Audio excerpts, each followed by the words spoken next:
guess we'll get started. Hello everyone, and my name is Andrew. You're probably wondering where Steve is tonight. Well, he's actually gone overseas for a job, so he's actually asked me to fill in for him this week, which is quite a privilege. So when someone like Steve says, "Can you fill in for me?" and you accept, you should say, "Yes, thank you," a few times. So definitely. So just a couple of announcements. So you should all have a couple of handouts there with tonight's slides. So it's going to help you walk you through tonight's presentation. Did anyone have any questions about last week's lecture? Anything pondering their minds in particular about broadcast law? No? Okay then. Let me tell you a little bit about myself.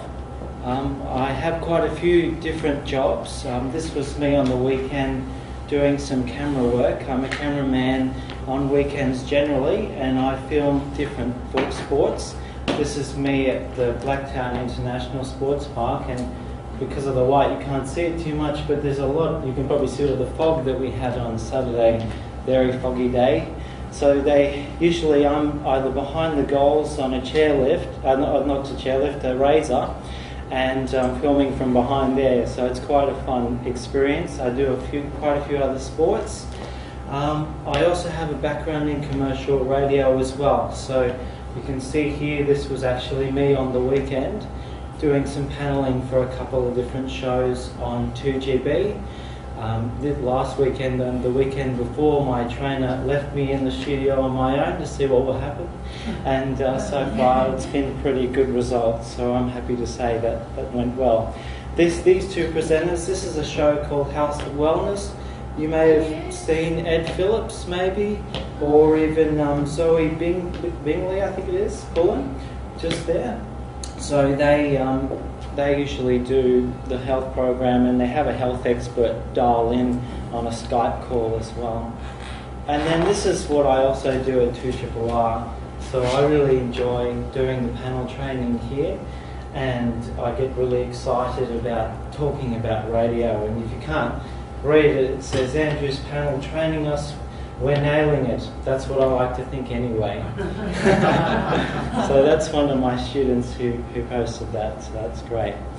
Since we were talking about broadcast law last week, I thought Steve may even bring this up.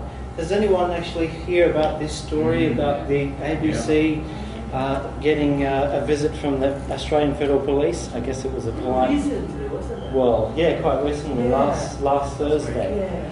So the story behind that was that the Australian Federal Police were feeling that they were releasing confidential information from, say, government agencies, for example, and publishing that to the public. And the journalists on the other side of things actually were they were saying that it was against the freedom of the press. You know, they were trying to stop them from publishing something that the public had a right to know. So that was sort of a small gist of the story.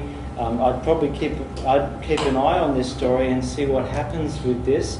And there's a particular show called Media Watch that often observes the media and what they do.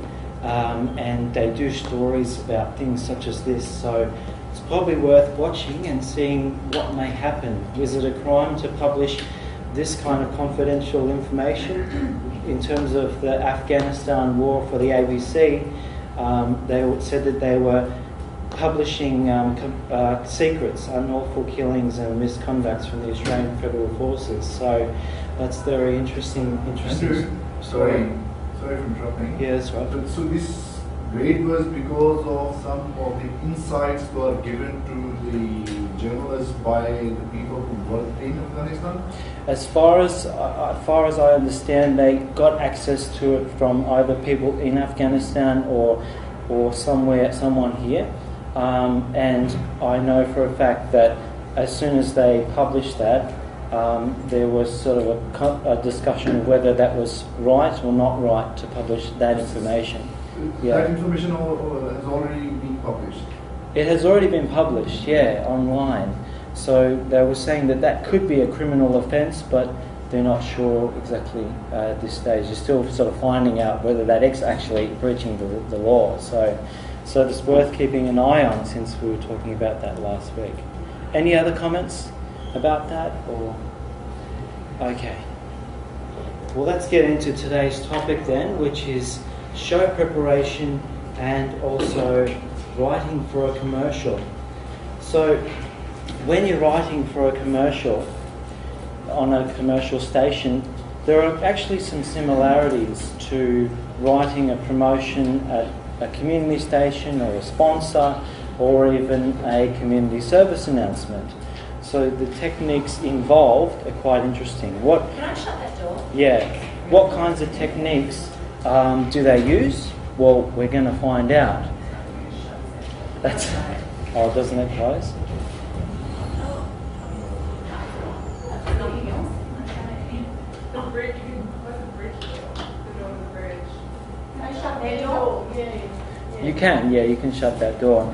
So show preparation and scripting for shows is the other part of what we're going to be talking about today. So how do you prepare for your show, and what kinds of things do you need to think about when you're preparing for your show? So there are a couple of things that we're going to be discussing. And some people like to write their content either word for word. They write every single word, so it helps them just read it from top to bottom, while other people may prefer to put dot points.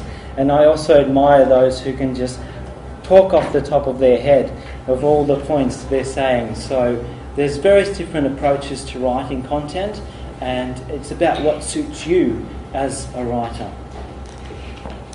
All right, so let's talk a little bit about creating a community service announcement, or in this case a commercial. So as I said before, some of the rules of writing apply to sponsorships and promos as well, and the commercial stations necessarily don't need to tag their ads and say that this particular business is a sponsor of 2RRR, whereas the community stations will. We're limited to about 5 minutes of sponsorship per hour, whereas the commercial stations will probably be able to play quite a lot of ads. I mean, I know at 2GB they roughly have about 3.5 minutes of ad breaks, and those ad breaks, there's about probably 4 of them, and it's roughly about 14 minutes or so of ads. So you can see the slight differences between how many ad stations can play, depending on the format that they're using. And also in terms of how an ad is presented, when you look at a commercial station's ad, often it might be a very hard sell. So they might say, carpet sales, everything you need from rugs to maybe tiles, etc. And they'll really be emphasising the need to buy that specific product. Whereas a community station, they may have a more subtle approach. It may be more gentler. I think I was really impressed by one of my students who wrote an ad like this. She said, if you're looking for a health supplement to get you back on track, try Enovite. Enovite is back with a new range of products that will get you on your feet happier and healthier than ever. Let Enovite give you the energy you've been missing. All Enovite products are proudly owned and proudly produced here in Australia. For a full range of these products, visit this website. So you can kind of see the subtle differences between how an ad is presented on a community station as well as a commercial station as well. So when you're pre-recording your ad or your promotion, for example, you want to make sure that when you record it, you get it right. The wording of things, the phrasing of things, the pronunciation of words, you want to make sure that your wording for your scripting is as perfect as can be. Why? Well, because your ad may be continuously be played throughout the day on the station, or even for weeks, depending on how long that sponsorship contract has been agreed with the community station. So you want to make sure that it sounds as flawless as possible and gets the message across. So that's the first thing about pre-recording your sponsors. And so avoid making mistakes. You may need to think about how to structure your ad, which is what we're going to talk about very shortly.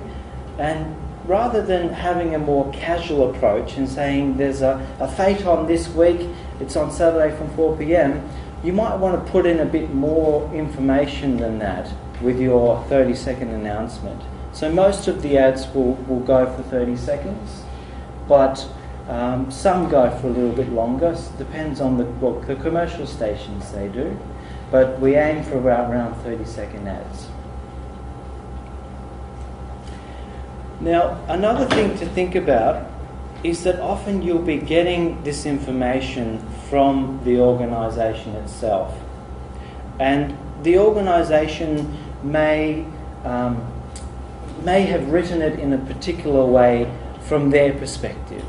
So what you need to do as a radio presenter is you need to try and change that information from their perspective to not your own, but the listener's perspective.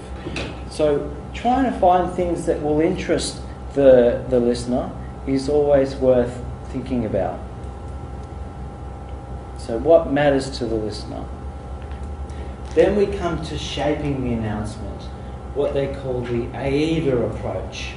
So it's pretty much those words next to the board. We're trying to grab the person's attention in some way, and then we turn that attention into interest. From that interest, we'll then turn that into the desire to want to get that product or to go and get that product. And then finally, it's a call of action, giving them some place to go and find more information about that particular announcement. So let's go into a bit more detail. How can you grab the listener's attention? Can anyone think of ways to grab the listener's attention? Start by asking a question. You can ask a question, absolutely. Anything else, yeah? Yeah, that's what I was going to say. You can also say something that might be just surprising, closing sale or something like that, just to start with. At Big W, hurry, sale ends on the weekend, right? So you're thinking about how to draw the listener into the ad. So so that's what you're trying to do. And then the interest part, you might be providing a bit more information about the business, or maybe you're providing a bit more information about the product as well. So they get a bit of a sense of what this is about. And once you've given them that information, maybe mention some of the benefits. That's where you can try and benefits in the desire section. You're encouraging them to want to go and try this product by creating that desire. And finally, as I said, call of action. So a website, maybe you can go to the event and actually collect this particular thing when you're at the event. So providing them a way to find out more information. So for example, it could be an ad about feeling tired and sleepy all the time. You feeling exhausted, tired? I've just asked a question, right? Well, JW Sleeping & Co. are actually experts in sleeping. For over 30 years, we've been researching the specific ingredient that helps put you out for 8 hours sleep, right? And then you can say, well, this is where you can find out more. Visit jwsleeping.co for more information. Does anyone have any comments about how to intrigue the audience in terms of that AIDA approach? Feeling pretty good? Okay. So that's a really good example, and I think it's always good to emphasize how to get that product. So always telling them where, sometimes repeating that as well. You can make it conversational too, and that's the great thing about radio. You want to make that connection with your audience. So you may have, or maybe you have someone else with you who's doing the ad and you're doing it together. So you may have some extra phrases in there Feeling run down and tired? Yes, I am. You know. So, and then you may go into a bit about, you know, well, how do you find it? How does it work? You know, and you can say, and then the other person might say, well, you know, take one pill a day. People will be questioning, where'd you get all this energy from? But you know, that's an example of how you could structure your ad. Finally, there's also the execution. So there's a couple of things involved with this. The first thing is whether the actual company name is just known to everyone, like for the listeners. So, for example, carsales.com, most of us will know what that involves. You can go on the website and actually look for cars. But if it was something like, I don't know, what's a local community organisation that you might not know too much about? Toastmasters. Okay. I'm actually involved in Toastmasters. So if you're not sure what Toastmasters is, you might have to go into a bit more detail. Well, actually, it's a public speaking and it's also a leadership group. And they work their confidence and competence in building those skills. So you just have to add a little bit more information if you're not sure about what that specific company does. The other thing as well that works really well are actual jingles. So does anyone know what a jingle is? Yeah, it's a little bit of music that you can have with your announcement. Or in the case, has anyone heard the writing hotlines number, right? So what is it? I have no idea, but You've heard know it. it. Yeah, that's right. 1300. 6550506, right? The melody. The melody, yeah. So it's more memorable. Yeah, it's more memorable in that regard because it's got a bit of music there, and sometimes that can help trigger the memory. And also, I was mentioning before whether it was a bit of a hard sell or whether it's a soft sell. So depending on what the client wants, if they want a hard sell, then you can give them a hard sell. But usually community broadcasting, it will be a softer approach. And finally, we also are thinking about the music. So whether it's a jingle or whether it's just a bit of music that you're putting underneath the voiceover, you may want to add something and make sure that piece of music suits the announcement as well, right? So you wouldn't particularly have a big rock star's music, you know, singing over the top of your voiceover because you wouldn't be able to hear it, right?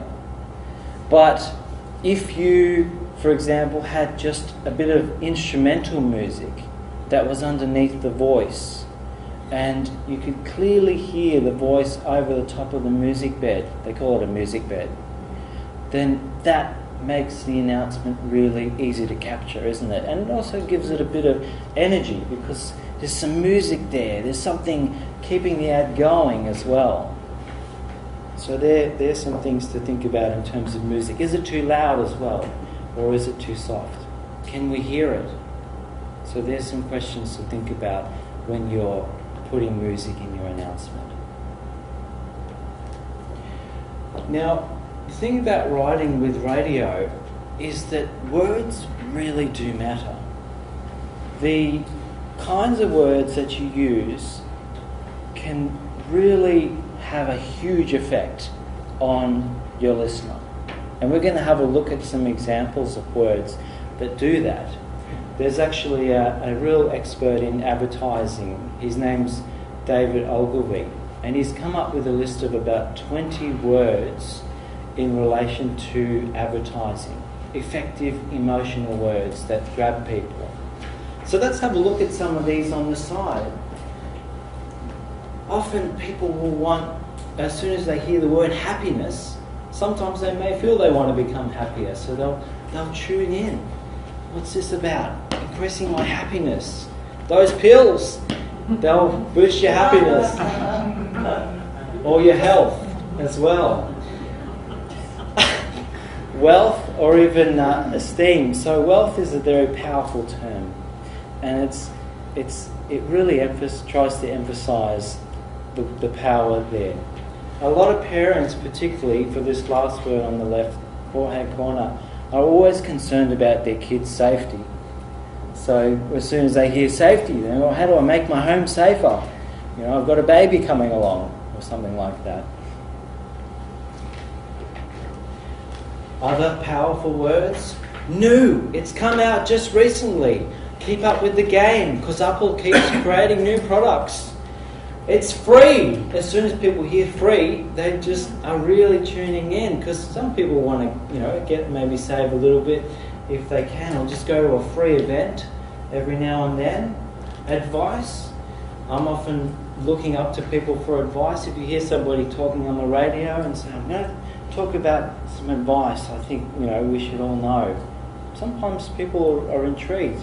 I certainly would be, because I'm not, 60 years old yet, full of experience. I don't know everything, but yeah, some of us younger ones might be more appealed to that.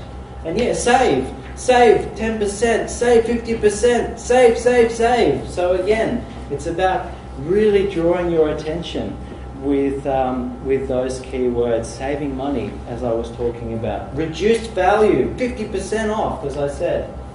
How to. How do you do this? How to be an expert in skiing, or how to be an expert in cooking this particular meal because you didn't cook it well in the beginning. Discovery as well, a scientific discovery, a recent discovery about a new planet in outer space. I think people get intrigued by hearing that as well. Now, closing sale now. It's going to finish very soon, so come in and buy it. Discovery, we talked about last. Proven, so it's always good, even though they say it's scientifically proven, it's always good for you to make sure that you have your facts with you if somebody calls you up and says, well, actually, can you prove that, please? Because a lot of people are becoming a bit more skeptical about some of the ads, I guess, on commercial and TV. So they want to make sure that what they're hearing is actually right. Show me the facts. Is it really true? Songs and rhymes, which we talked about. Now, as I talked about before, David Ogilvy came up with 20 advertising words that are really effective. So we've talked a little bit about some of them, but you, as in I'm connecting with you as a listener, it's a really powerful thing, me talking to you, because that's what the great thing about radio is. It allows you to connect, or feel like you're connecting with the actual announcer when you're talking to your listeners. And that's what's powerful about it. Another one, we've talked about easy, simple. So everyone occasionally likes to hear how to do something in a simple way. 3 easy steps to lose weight. Why? Why? Sometimes you may interest the listener by saying, why is that so? If you talk about a particular thing and this scientific discovery or something and go, why is that so? And you have the answer to that. Sometimes it's really effective to have that because you're drawing that interest. It makes the listener think about why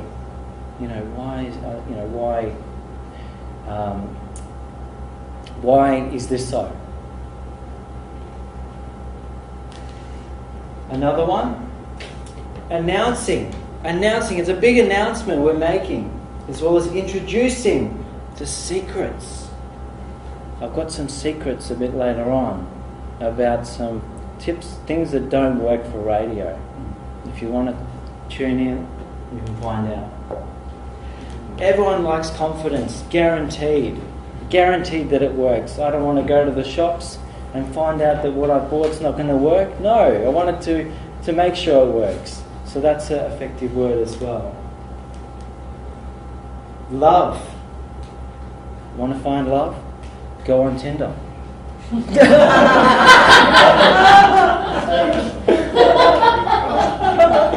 get results, Maybe not which is good a- ones. maybe not good ones, maybe not good results on Tinder. Maybe not. Unlocking is similar to which one was it? Secret. So you're trying to reveal something powerful. We've talked about that a little bit as well. So there's some key words. The reason why I was talking about them is because using those particular words, they can really have a huge effect on your scripts. And so that's why it's really great to have a look and think about the words that you're using in the scripts that you're making or the commercials that you're making. Now this particular person here, Ralph Van Dyke, is actually a commercial radio, he makes ads in Europe for commercial ads. And Steve actually is in contact with him. And so these are a few ideas that he's got from Ralph Van Dyke, who writes commercials. So the first thing to think about when you're writing an ad, believe it or not, it's actually to go maybe for a walk or just have a think about what you want to write about. Because when you are using a computer and you're trying to come up with your ideas of what you're going to say, sometimes you can get stuck and you're not sure what to write. So it's always good to try and think about the kinds of things you're going to write about before you get onto the computer and actually start writing. So that's the first thing. But the second thing when you're writing, and it applies with any kind of content that you're presenting, the listener may be phasing in and out as the show goes on. And it's nothing to do with you, don't worry. But it's just got to do with the fact that people are often preoccupied with the things that they're doing at the time. They may be working at a coffee shop and they've got the radio on and a customer comes up. So they're not always hearing what's going on. You may be driving in the car. People are paying attention to the road. That's not a bad thing, by the way.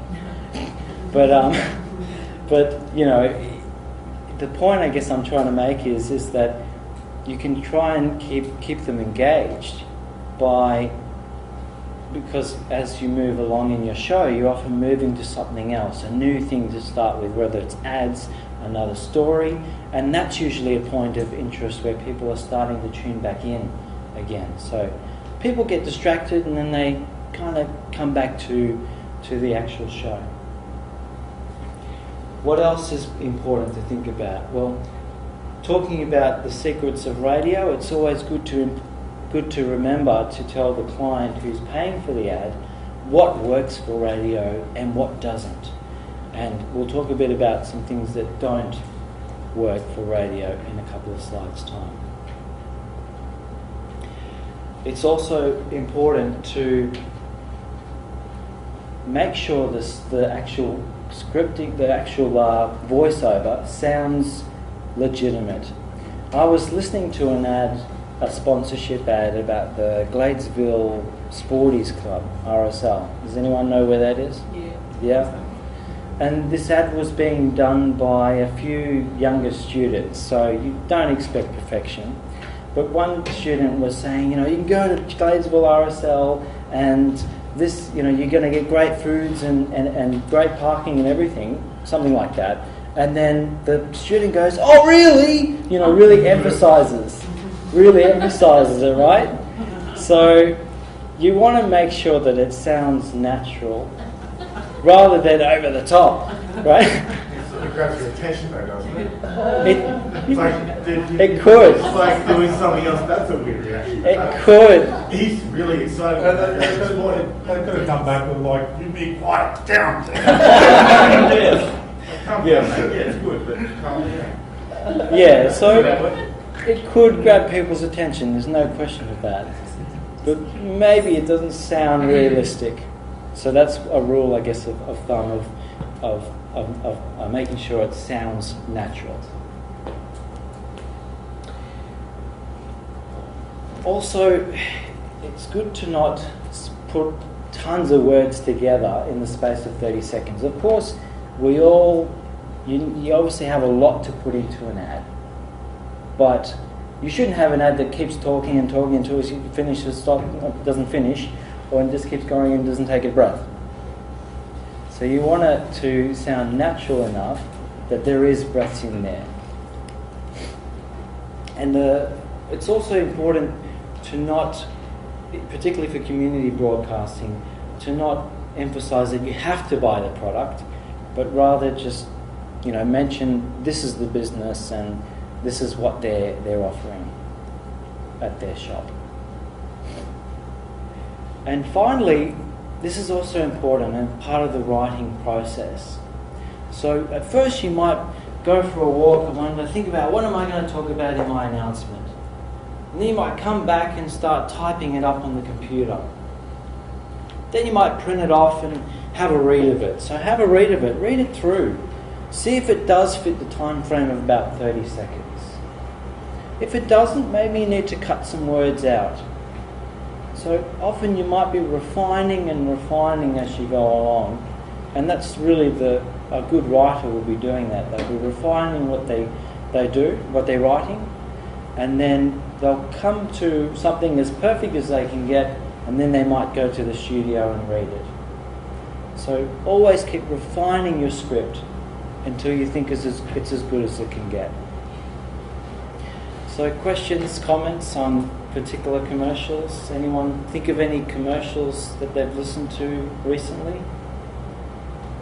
Well, that horrible one with the Heart Foundation. The Heart Foundation, yeah. Have you heard of that one? Where she's in bed at the hospital. Yeah. And she says, how's it go? That we should take care of ourselves, and it's you're going to die as it's your fault as well. You're going to have a bad heart. Just put it on to children. Yeah. It actually can. Only ran on air for about a couple of weeks. I only ran on air for 2 weeks. Which There is you go. very bad for people who've had heart, transplants and everything. Is so detrimental and negative. They had children in the ad. Told their children, like, you're going to die. Who cares? Jeez, that seems a bit negative. That's terrible. Yeah, you can smell it. I would have.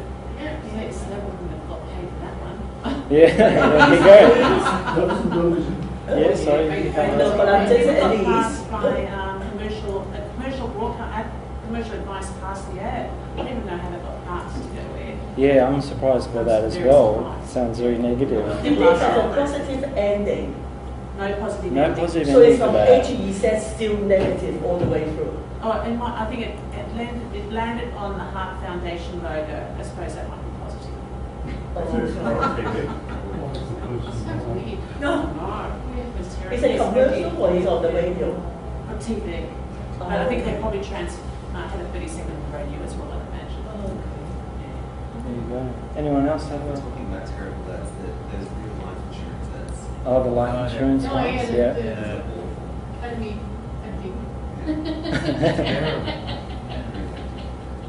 There you go. Do you know off the top of your head? No? Okay.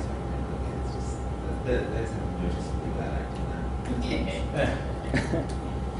Any other examples? There was also recently they had the Darryl Lee ad that harked back to the Not Happy Jan thing. Oh, Not Happy Worries Jan, yeah. That too was canned after like a week or something like that. you know what? Went back on air for a little while. Oh, did it really? Yeah. Oh, I didn't know that because Yeah. apparently they didn't get permission to use Right, it they or did something from the census. company. The Yeah. census, yeah. That was interesting. I didn't know it would come back on. Yeah, just for a little while, but I haven't seen it for a while. It's gone again. It's a shame. It's a great idea. I know, it's fine. Yeah. There you go. Any other ones? And city water. Sorry, sir. The city water ad. Sydney And water ad. There is a Oh, lady yes. coughing in the Yes. ad, and I need some water, and it Oh, always yeah. made me uncomfortable because in that ad, there are no happiness, no healthy, no wellness. So Yes, I remember that, hearing that one. it always made me feel uncomfortable almost. Oh, is that the one with about the water, to save water? Yeah, where she's sort of But coughing a is bit. it in the opposite way? If they do it, I have a cup of water and I feel comfortable. Yeah. I think it's better. Yeah, I Other think than you so. say, oh, I feel uncomfortable. Also, like a really tenuous link. Like she says, "Oh, I'm a little bit dry." A little bit like Australia at the moment. doesn't sit well. No, it doesn't quite mix, does it? Doesn't But- quite. I think that helps. It's got double meanings. Double meanings. Yes, oh yeah. Come on, it's like, I spend a lot of time like down in countryside volleyball. Yeah. And so yeah, I get exposed to a lot of country ads, and they're notoriously awful. There you go. Right. It's just like, you know, the ones that look like they're being All right. All right, we'll move on. Just this might be the last slide before we have a quick break. So, in terms of scripting, so we've talked a little bit about ads, but this part is a bit more about scripting and writing content for radio. So I think the first thing to think about when you're scripting anything is to write exactly how you would speak. So rather than saying, if you don't usually say, I am doing this, and you usually say, I'm doing this, then write it down as I'm doing this, because you will literally be reading that from the script and read exactly what's there. And I know I've actually heard of some stories where a presenter, might have been like a spoof, where the presenter, someone in the studio typed in the auto cue and adjusted the script, and the newsreader read exactly what was said in the auto cue. So that's, for some of us, we're very natural at just reading what's in front of us and not realising we've just read something that might make fun of us or something like that. So thinking about that, I'm going to the beach, or I am going to the beach. Don't write specifically like somebody else would speak. It's more about how you would feel to present that content. And you can include exclamation marks if you want to emphasize certain things, if you want to break up a word phonetically, if that helps you with presenting that word, then you can do those kinds of things. Putting commas for gaps, for breaks between sentences always helps as well. And the second thing here is that, as Steve has alluded to many times, radio is definitely a one-on-one conversation. And the best way to judge how to present that content is comparing you talking to maybe your boss, for example, it might be a bit more formal, or your parents, compared to maybe your friend who you might just casually chat in a different way. So you may be a bit more formal with some people when you talk to them, or you may be a bit more relaxed and comfortable depending on who you're talking to. And I think it's very relatable as well for those who can't speak, will speak multi-languages. They might feel more comfortable speaking to someone in their own language, and they're just very natural and really relaxed. Whereas maybe in another language, they might be a bit more formal because they're not familiar with the language potentially. So what's the best balance? Well, it's sort of somewhere in between. It's not too formal, but it's not informal and sloppy. So it's not too informal.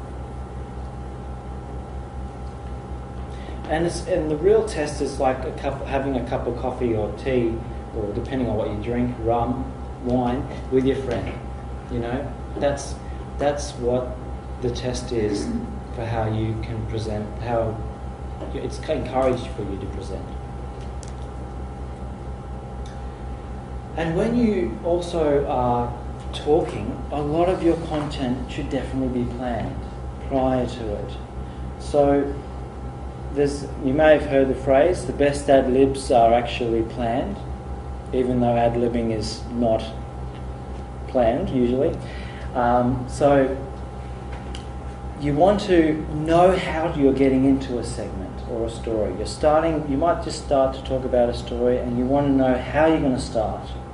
And then at the end, you'll want to know how you're going to get out of that ad break, out of that segment. Instead of maybe going, Oh, that was interesting, was it? What are we going to do now? You may have lost the listener because you didn't know the direction you were going in. So you want to plan it. You want to plan what you have to say, and you want to know what's the way out. Or even another example is maybe a presenter wants to do a time call after that segment, but they didn't look at the clock beforehand. And the time is 10:30, right? It took them 4 seconds to say 20 to 10 or something like that. 40 past 10. And with all introductions, you can also call them as leads. They're journalistic leads. Ways to engage your audience, to draw them in. You want to have a strong opening with all your content. You want to keep them there. It's a bit like the AIDA approach. You say something that's going to grab their attention, draw a bit of interest. You want to build up. Sometimes they won't know what you're going to talk about just yet. But you can try and find ways to keep them engaged by talking about that. And some things that don't work for radio: dates, numbers, even addresses. Why? Well, okay. What's the day on the 10th of July? Anybody know? No idea. No idea. Close. I looked it up, it's a Wednesday. So, for a listener, you may not know exactly when that is.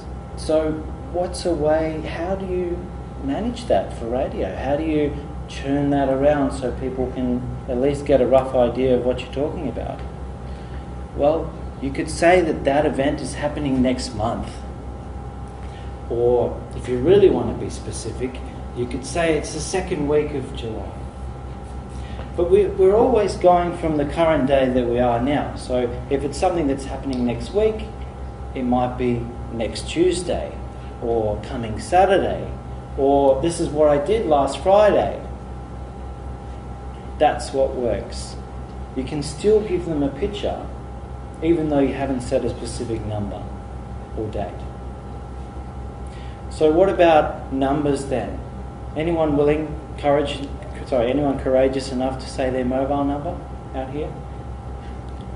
Sure. 0418672379. So 0418, is there a 7 in there? It's hard to retain numbers. So how do you solve numbers then? Repetition is a good one. If it's a station that always repeats that number, it's like ABC, 1300 222 702. Turn it into a jingle. Or turn it into a jingle. But the best way is just to not have a number at all. Because it is hard. It's hard to retain the number. If it's a small number, like 2GB, 131873, then maybe there's exceptions because there's not as many numbers. But we do have difficulty absorbing numbers. So it's recommended not to put them in if you can for radio. Because we have to see it. We have to see it to understand it. If someone's reading out a number, 046555, someone's still trying to listen for that. And then they may have missed some other things that were said in the ad.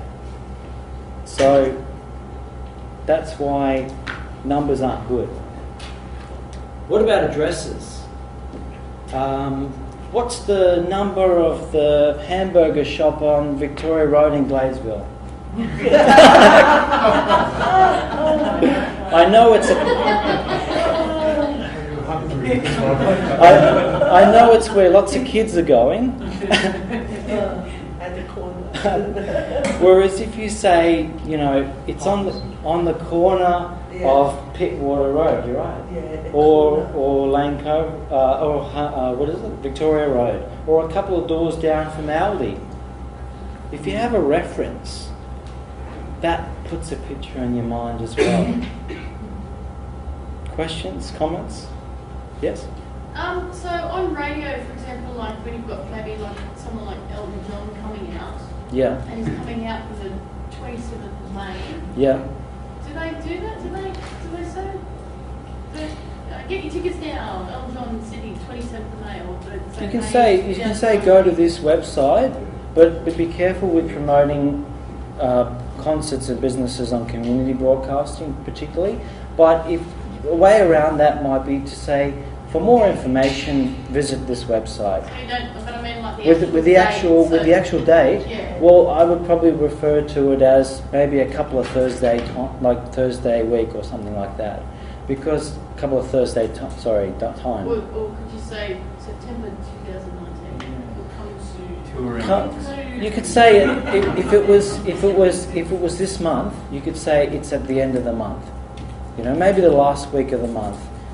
That's probably as specific as you can get, because, as I said, they may not be able to picture that, but they'll have a rough idea if you say it's at the end of the month. What about things that are released on a certain day? So, for example, An album or An album, yeah. concert or Yeah. something like, 2 Tuesdays, say 2 Tuesdays from today. yeah, Say an ad plays next week, and it's wrong. Like any of the... Yeah. Oh, okay. So if the ad's been recorded and it says a couple of Tuesdays time, yeah. So in that case, if it's only for one-off announcement, it's probably good to do that.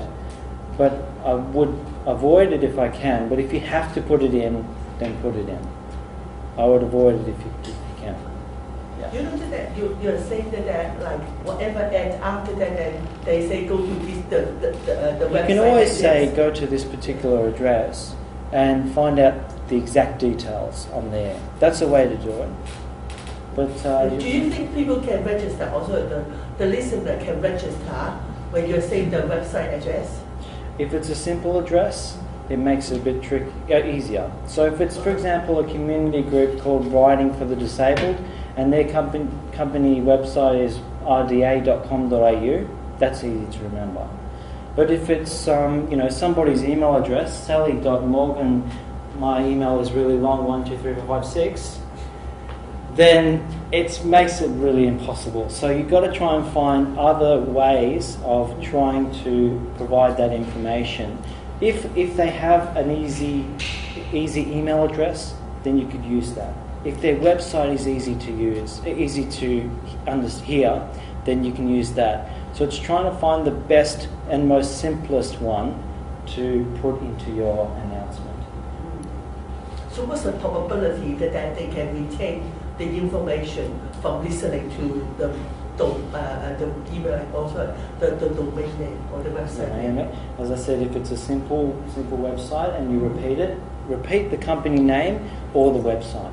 That's probably a good way to do it. What about things like, for instance, City to Serve? Yep, City to It's Serve. got one day, so I suppose you'd City to Serve next Sunday, the 25th of June, whatever it is. That would be okay? Yeah, you could say if it's next week, Sunday, 25th of June. Yeah. But I'd avoid saying it for things that are happening weeks in advance, because it makes it complicated to know, is it this Tuesday or the next one. So closer to the event, you can actually mention the date. You could. I mean, I wouldn't. I would just say this Thursday, but it's up to you. That's what I wouldn't do. Any other questions? So dates and numbers and addresses. If we say 12th of July, Friday evening, 7:30. Yeah. So that's good enough. Yeah, it's good enough. Yeah, Friday night, 7:30. 25 Victoria Road. The corner of Victoria Road and Crown Street. Yeah, that's good enough. Yeah. Where it says don't with the addresses, so if you say 25 Victoria Road, Blairsville, so that's not good enough? It's just that people won't be able to picture it. So it comes down to, if I didn't have these notes and I was talking to you about all these things, you wouldn't be able to necessarily absorb it as well because you can't see it.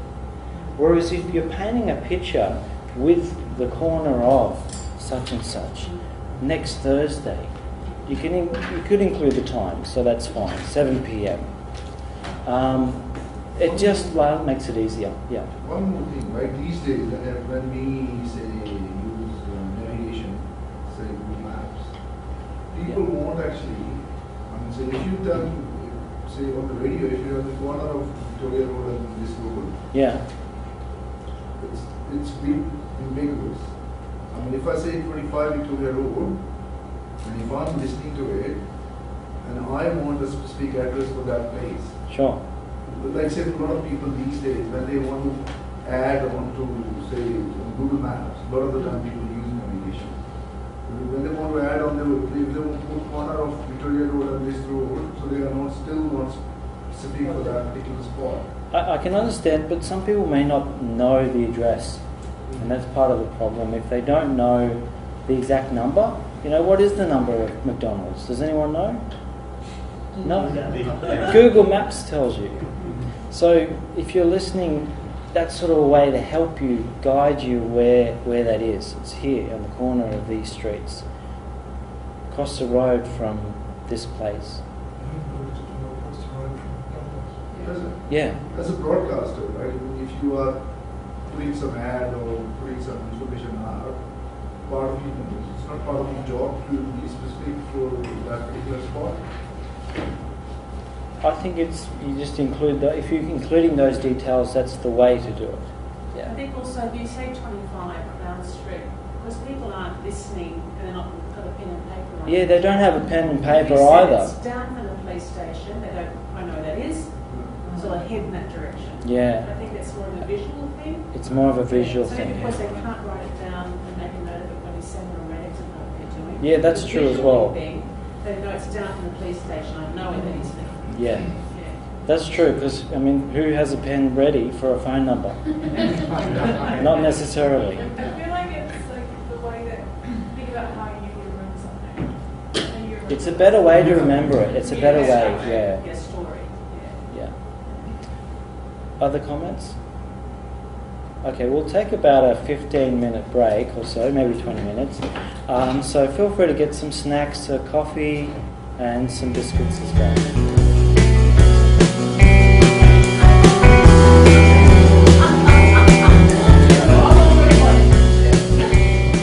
It's good that everyone's enjoying themselves tonight. Yes. Absolutely.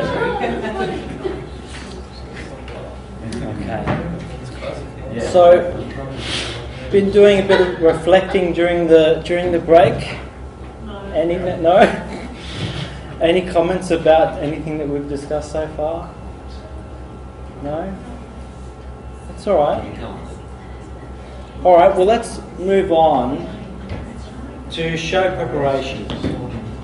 We're getting too excited, I think. Show preparation. So, it's always good to have a plan and a rough sense of where you'd like to go throughout your show. Where are you going to start and where are you going to finish? And as long as you have that in mind and you have a plan for when you open the mic for every single talk break, it's just jargon to say that you're doing some talking, then it's going to make the show sound pretty good. You have a sense of direction. And if you're looking for ideas for content, you can look up either stories online at major newspaper sites, or even maybe there are other sites based in the US called Show Prep, but it's paid content that you can get access to if you really want to pay for it. And so it's pre-done scripts for presenters and television presenters as well. Sorry, is that again? Show Prep. If you search that up, you can sort of get a sense of how they would structure their content. Oh, I'm getting that. But I think the best best kind of content comes from you as the announcer. Absolutely. Because you may have something to share that's relatable to the listener. Maybe you might be talking about that first time you had a baby and how annoying it was. It kept waking me up at 1 a.m. I need my sleep. So people can really relate to that content, right?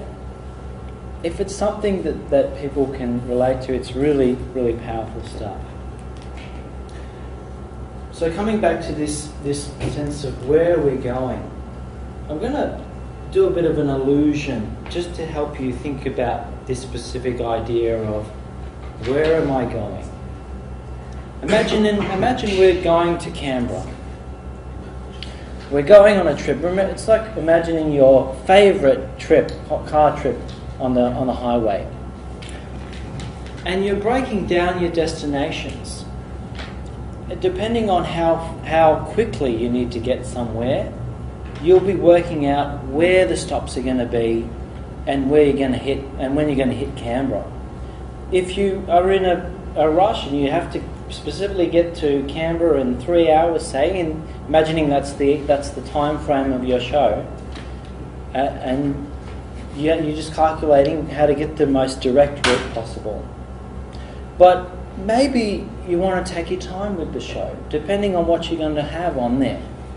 Maybe you might be travelling to Canberra. You might want to stop at Mittagong, because if I drive to Canberra now, I'm going to get there probably about midnight.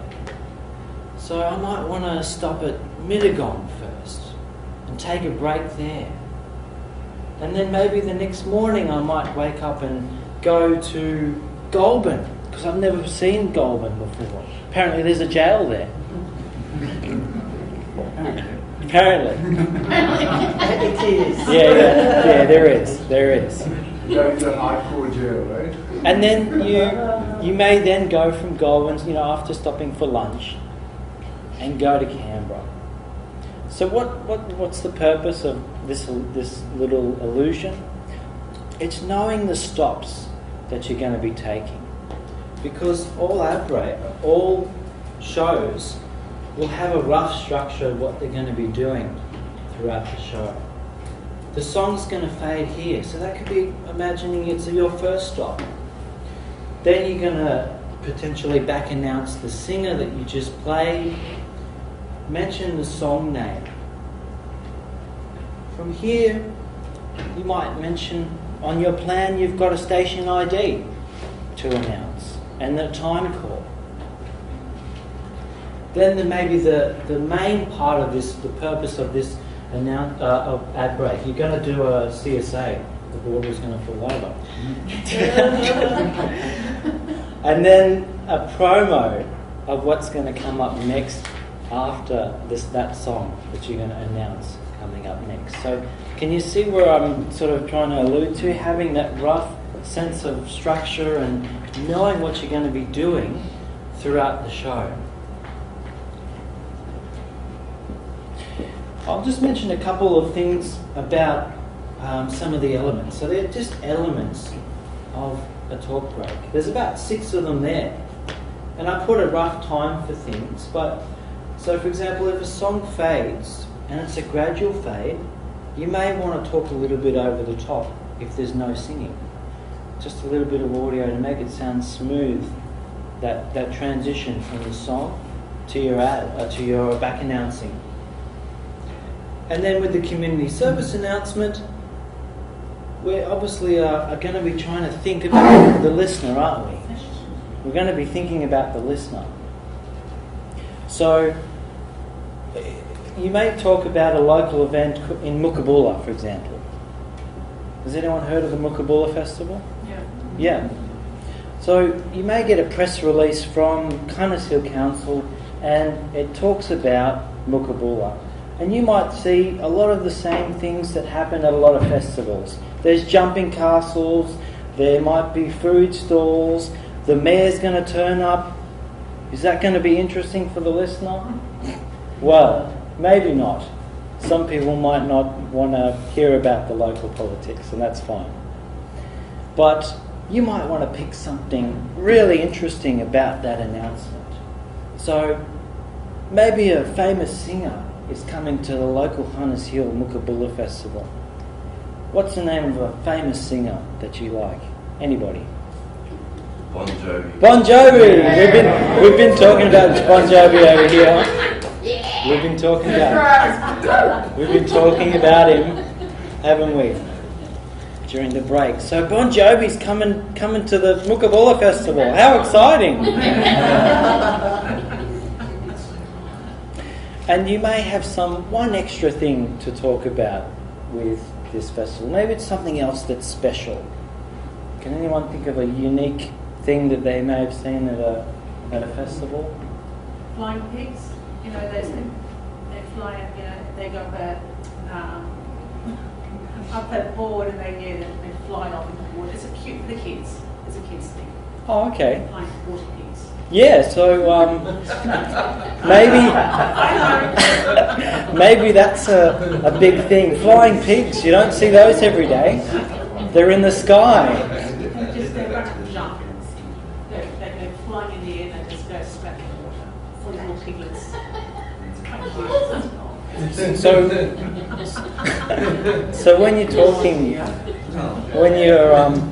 you're talking about this announcement, that will be your main focus. You might start off by trying to engage them and say, this weekend in Hunters Hill, we've got a visit from Bon Jovi, as well as some flying pigs. That's a winner. That's the winner. Wow. The listener might think, flying pigs, what's this all about? Right? You can go and check it out this Saturday afternoon or Saturday morning from 9 o'clock.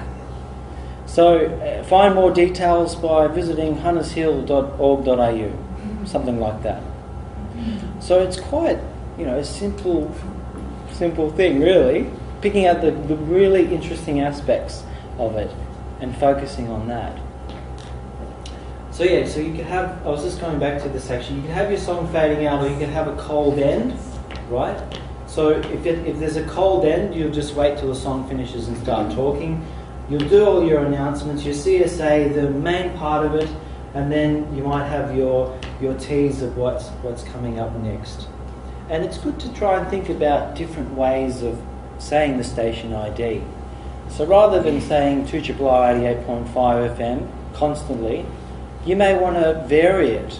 Have a list of different variations you would say that. 2RRR, your local station. 2RRR, your local community station. And when you're back announcing artists as well, you don't need to necessarily say that was or this is Bon Jovi, right? You can just say Bon Jovi with his song such and such. It's good to try and, if you're going to implement some information about the artist, it's good to try and not put in the most obvious information about the artist. I mean, a lot of people know Bon Jovi, right? And, well, I probably don't know as much as you, but but where's he from? Where's he from? New Jersey. New Jersey. So you wouldn't say, you wouldn't necessarily say Bon Jovi from New Jersey because a lot of people may know that. But you may say, well, that song by Bon Jovi, he wrote it when he 10 years ago, and this was the story. Sometimes people may not know that. So thinking about that as well when you're introducing your artists. Questions? Comments? Yeah, right. Okay. All right. So this is an example of a community service announcement. And sorry, just on that last one. So when you come in, when you fade out from the song and you're back announcing the song. Yes. So you wouldn't just say that's Bon Jovi, you just say Bon Jovi, slippery when wet. Yeah, because in a sense they're extra words that you're using. So you don't necessarily need to use them. You can just say Bon Jovi with this song. Could you also say something like, that was my favourite track? Yeah, if you want. Sorry? Sounds a bit stunted. It doesn't sound like the way I would talk. So that. I know, but I understand what you're saying about like minimising. Minimising extra words, what the it's filler saying, words. coming out, it's unnecessary. Yeah. It's obvious that was Bon Jovi. But If it's just to natural, come out and just say Bon Jovi should be removed. it sounds a bit unnatural, I guess. I mean, but it's what you're used to. But that's what's recommended for introducing and outroing songs. And but maybe not repeating the song name too, if you've already said it at the start. That's also worth avoiding repetition of things, particularly as well. Oh, right, so you avoid saying The same. Maybe you could just say a bit of Bon Jovi, and you go into the song. And then at the end you'll say, this is the song by Bon Jovi, and that's fine. Yeah. So it's just a different way of saying it, makes it interesting, keeps them engaged. And when you're running like 3 songs back to back, would you only back announce just the last one, not the whole 3, or you do the whole 3? I would forward announce the first song, Then back announce the and then back announce if you played 3 in a row, I'd back announce the last 2 you played. Oh. Yeah. Question? What's the comfortable amount of songs that you tend to play back to back without needing to back announce them rather than 2, 3? Yeah, look, Steve may have more on this and the number of songs you play in your show when he talks about show structure, but as in the clock, he'll talk about the clock of your show and working out when something's going to happen at different times. So we're just broadly talking about that now, but I would usually do maybe 2 or 3 maximum, because you don't want them to just be hearing music for long periods of time. You want to break it up and make it interesting. Other questions? Comments? This is an example of a community service announcement. So Hunters Hill, for example, has sent me this community service announcement. It's come from Hunters Hill. And what I'm going to do is I'm going to get some of the class members to read out each of the paragraphs, just to get a bit of engagement. So I'm not sure your name, sorry? Oh, Brenton. Brenton. So just read the first paragraph for everyone so they can see. The Hunters Hill Council advises that the annual meeting of the Ryde Hunters Hill Historical Society will take place on Wednesday, 14th of April at the Hunters Hill Community Centre at 14 Gladeville Road at 6:30 p.m. And maybe I'll get someone who's in my class. So maybe Carly. Yep. The guest speaker will be local historian Joe Bloss, who will discuss the history of the old bakery and Cuno's cottage in Alexandra Street, Hunters Hill. And maybe someone from the Sunday class, Sammy? Super rulings serve under the top and all citizens of the Hunter Hills district who didn't invite to attend. For more information, please contact Hunter Hill Council on 987-9403. There you go. So that might be a typical announcement from Hunters Hill Council. Would I read it word for radio? No. Probably not. No. So with this, it's almost like you're breaking up the information and picking out the most relevant thing. Hunters Hill Council. Is that important? Well, maybe for this announcement it's not. So I'm going to cross that out. Advisors. Annual meeting? Okay, so potentially this might be of interest. It's something that they do every year. It's really rocking. Annual meeting. And now something that's of real importance is the name of the organisation behind this. So the Ryde Hunters Hill Historical Society. Now, it will take place. Well, maybe people don't speak like that much anymore. They usually just say, it's happening on this day. So maybe we'll cross this out. Take place. Okay. On Wednesday, 14th of April, again, numbers. So maybe say, that's for our relevance, we'll put this as June. So, since it's only a couple of days away. At the Hunters Hill Community Centre, 14 Gladesville Road. Well, maybe I'd cut that out But I know that it's actually, well, actually, me and Steve actually were at the cafe near this place on Friday. So I'll say it's across the road from the church on Alexandra Street. Cross road from church. And believe it or not, Steve's been quite interested in the history of this area. So this is why he made this particular announcement. So that's quite interesting, I think. So you wouldn't have the details of where it is in the first paragraph probably. But I think the most interesting part of this announcement is in the second paragraph here. The guest speaker will be local historian Joe Bloggs. Okay? That's important because he's going to discuss the history of the old bakery, right? And Cunio's cottage. So this particular building is a series of sandstone buildings. And there used to be a guy named Cunio who actually owned a bakery there. So the history of the site is quite interesting historically, right? So I think that's certainly maybe the point of interest here. Supper will be served. Well, again, maybe we wouldn't be saying that these days. So, supper would be served. Maybe just say, find out if the food is free. And you can say free food. Refreshments. Okay, that's probably good enough.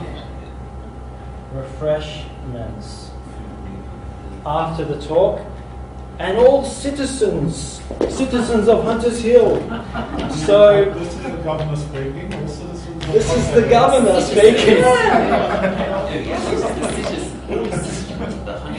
We'll just say all is welcome. Everyone's welcome.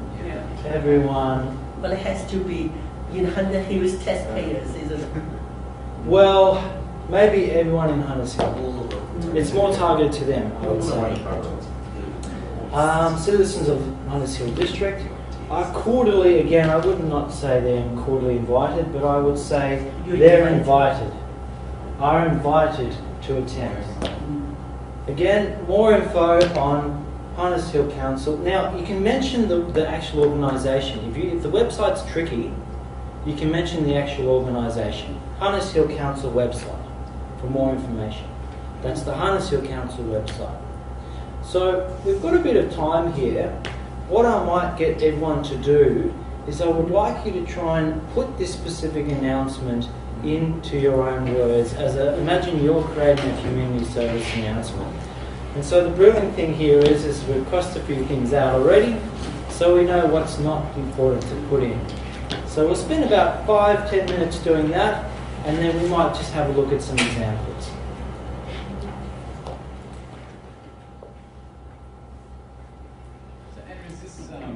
Is this sort of the process? Like you'll get something from Hunters Hill, in this case, and it's up to you to relight it? Sometimes you might have that sent to you. Yeah. Other times you may need to look onto their website and see if there's anything of interest to talk about. So it varies. Most of the time you may be going on to the website and getting those events. And as you as a radio presenter, it's a great skill to be able to turn that into an interesting script for listeners who want to hear that. So generally online on the website. Okay. Are we all feeling pretty much done? I think I heard somebody over here definitely was done when they hit the table there. So this is an example. I'll firstly start off with actually we'll start off with you guys. So let's pick some other students. So who's in the Sunday class who hasn't already read? Yeah, how about you? Mine is not very, mine is just, I'm trying to be... It doesn't matter, it doesn't have to be perfect, so it's a rough estimate, first time. Well, mine is pretty dumb, but... I wouldn't say that. I'm acting as two. So, hey, Joe Blogg's coming to Hunters Hill. Oh, okay. Who that?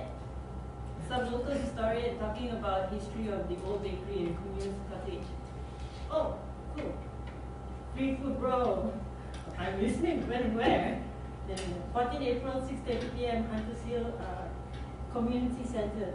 Sweet. Then like tagline comes down and visit Hunters Hill Council website for more info. Yeah, that's perfect. Give her a hand. That's great. And you see there, she used different people as well, and that can sometimes be quite engaging to listen to. So well done.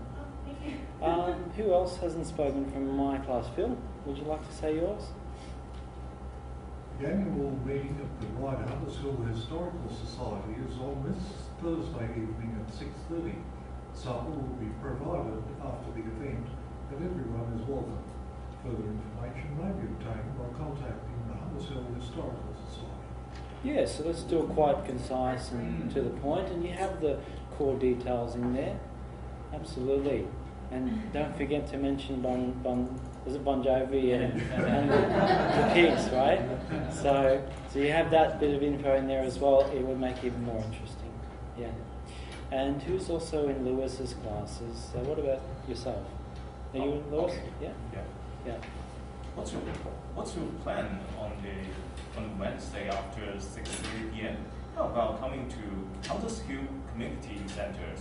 Refresh yourself with coffee and a speech from our guest speaker, the local historian, Joe Blocks. The history of the old bakery can be so attractive as the cookies.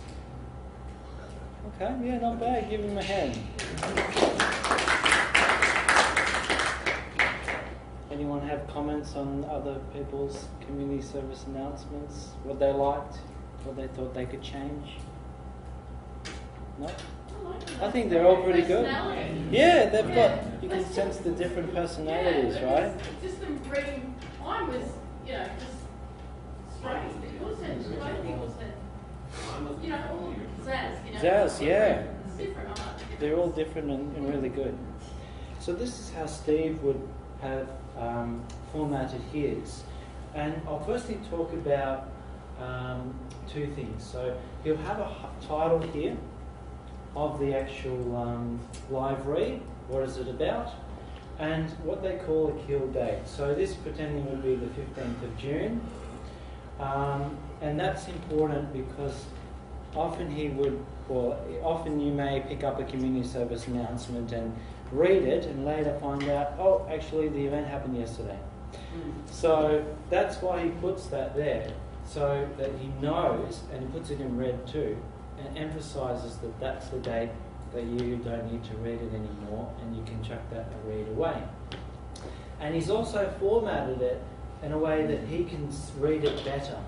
So he's really spaced out different sentences, and in italics here, he's actually done a little bit of extra research about what Joe Bloggs may be talking about.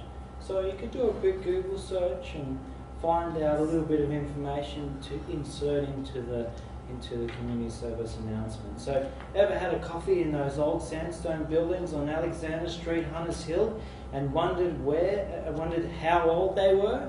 So he's asking a question. You can find out about all those buildings made by French stonemen in the 1830s at a talk by local historian Joe Bloggs this Wednesday evening. He's guest at the Right Hunters Hill Historical Society's annual meeting this Wednesday.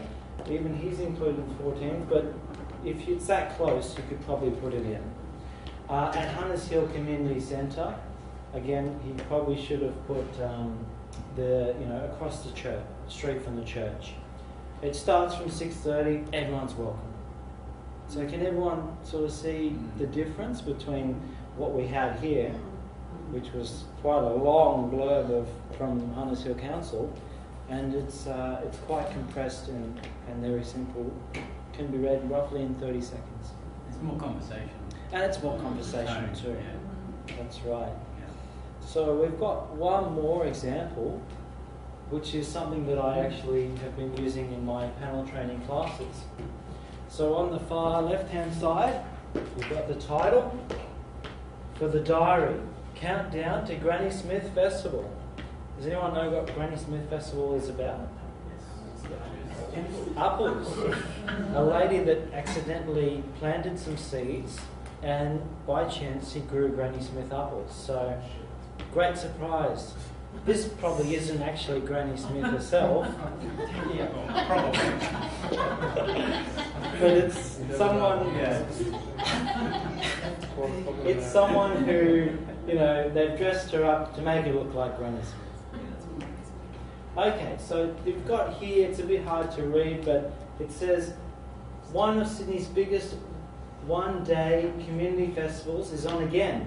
Come along to taste all the fun for the fair at the famous Granny Smith Festival. Fun food, fireworks and entertainment for the whole family from sun up to sundown.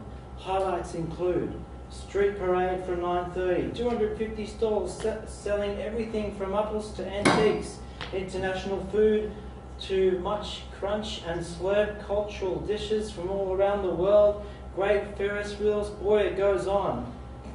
You know? Kids entertainment, family concerts, fireworks spectacular. These might be some websites referring to other things. Yeah. So it's a long list of stuff, isn't it? So you wouldn't read that out, would you? So how would you? Well, can people think of some ideas already about what they could take out? Well, you mentioned some of the highlights, and you just said much more. Yeah, so you could say, you could pick a few, maybe 2 or 3, and say there's much more. I mean, I wouldn't necessarily be putting all the different kinds of food stalls there. I wouldn't be mentioning the whole lineup of acts for the day, but I might be focusing on a particular singer. Again, right? Bon Jovi. Doing a little community festival. He's doing. I think Granny Smith got over Bon Jovi a long time ago. Granny Smith got over Bon Jovi a long time ago. I was going to say, Bon Jovi's doing a lot of community events.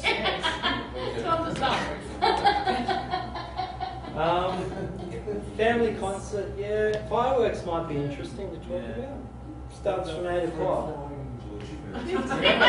Sorry? The 3 flying pigs, we forgot about those. Does that happen to mention if the mayor's going to be there, or? It doesn't mention that the mayor is there. No, it doesn't. That is a shame. Well, that's one less ticket sold. Alright, so how would I turn this into a community service announcement? Well, I'd firstly tell everyone to come along. Come along to the Granny Smith Festival, Saturday 21st of October. Join in the community fun at the Eastwood Town Centre and Oval near the local train station. I've given them a point of call. This is where it is. This is the name of the place, but this is where it's near. 250 stalls, 5 stages, a grand parade and a large kids ride area. You'll see a special appearance from Fasika from The Voice. Has anyone heard of Fasika? No.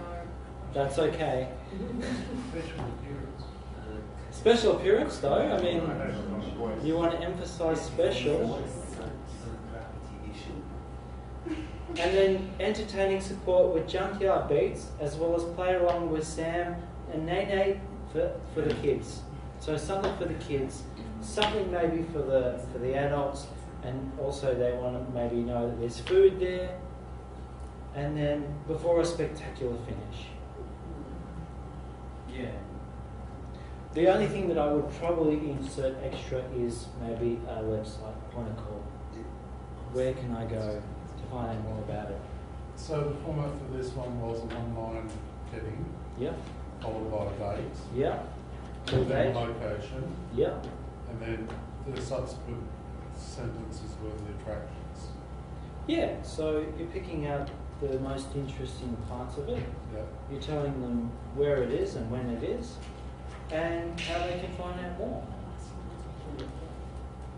What was the last line? No, that's it. That's it. Yeah, check out Oh, is it underneath? Oh, so I've done my homework. I've done my homework. So check out, yeah. I haven't been perfecting the projector.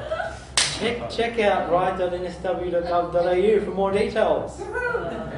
There you go. Comments, questions? No? Yeah? Very, very quickly, just on the website. Yeah. Heard a few ads go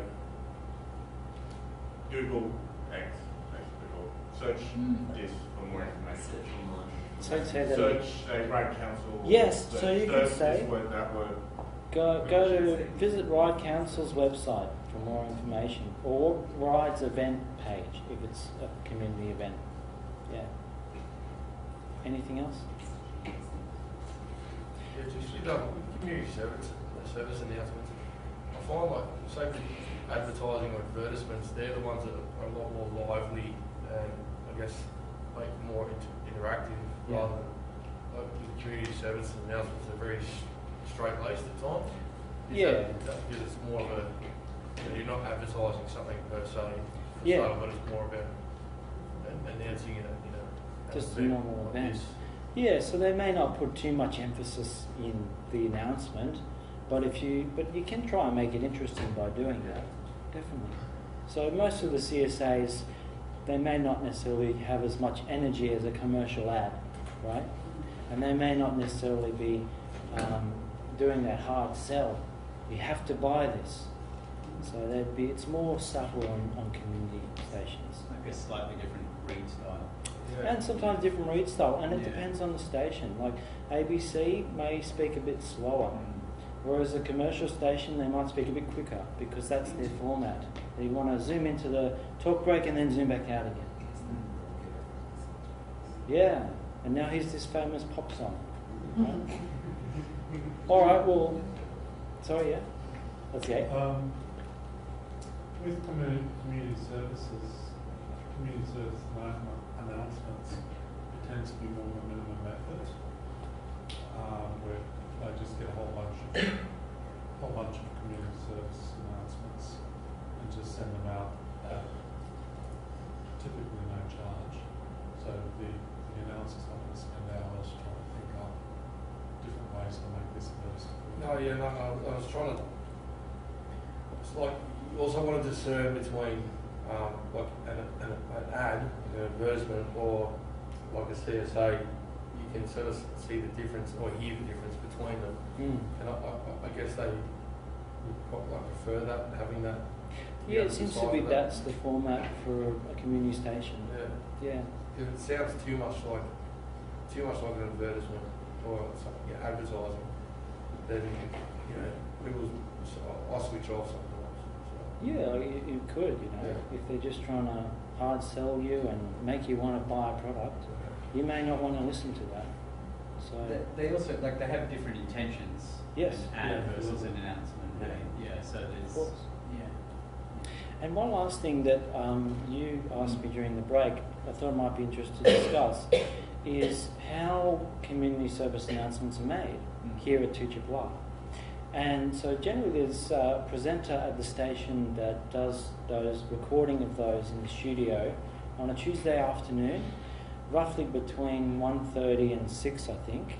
So if you're interested in maybe doing some community service announcements or voicing some of them, it's good to have a mixture of voices as well.